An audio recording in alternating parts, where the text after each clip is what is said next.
And there's something we need to realize about the American church is that for decades, slowly people have stopped coming in. The unsaved have stopped coming into our buildings on a regular basis. And we need, as a church, to go out and be the church, and part of that is church planning, of going to those places where Jesus and the Spirit can lead us to meet people where they are and show them love and hope that comes straight from the Spirit, comes straight from Jesus.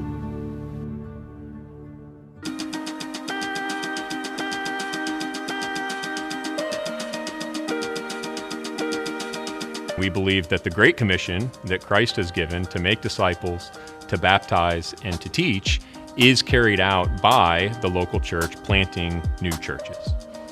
When we decided to plant the collective, we knew that on any given Sunday, anywhere between 60 and 70% of folks were not a part of any church community anywhere. And so we thought a fresh expression might be a way to connect with that demographic of people.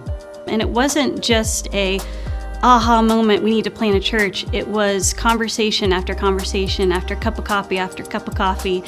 How can we provide a place for people to meet and learn about the ways of Jesus, about his love, about his acceptance for all people in all time?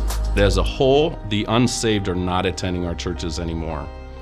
It is documented that the most successful way of getting the gospel to the most people at once is to plant a new work. And so, what are we waiting for? When we were deciding whether or not to be involved in helping plant a church, we had a lot of things to consider. We had been at Jackson Friends Church for 17 years. It's where we raised our kids. We were involved in a lot of ministries there.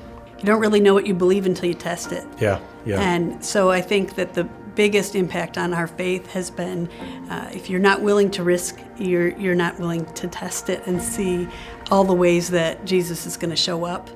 We are not expanding our own kingdom, but we are expanding God's kingdom. Let us still keep on sharing gospel. Let us have that passion to plant churches. And God has given us the potential partners, being with the Evangelical Friends Church, to support in coaching, mentoring, training.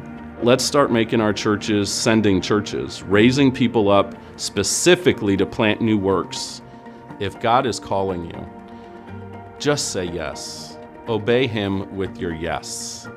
God did give us a really clear yes, but then we looked back and we started to see that he had been preparing us all the way along, even before we knew that that's what he was doing.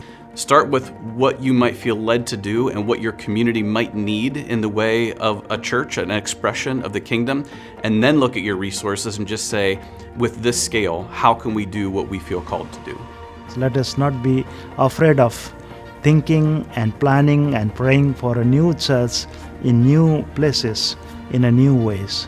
We've got to be willing to receive people with open hands and release them with open hands too when it comes to planting churches. So it's absolutely vital for EFCER to plant new churches. We believe as a team that it takes all kinds of churches to reach all kinds of people. So maybe God's calling you. Maybe he's speaking to you even now. Maybe this is an area where you've been feeling moved in your prayer life and the Holy Spirit has been just nudging you in this direction. And if that's you, we'd love to be able to talk with you. We'd love to come alongside you and pray with you to discern how we're going to build God's kingdom together.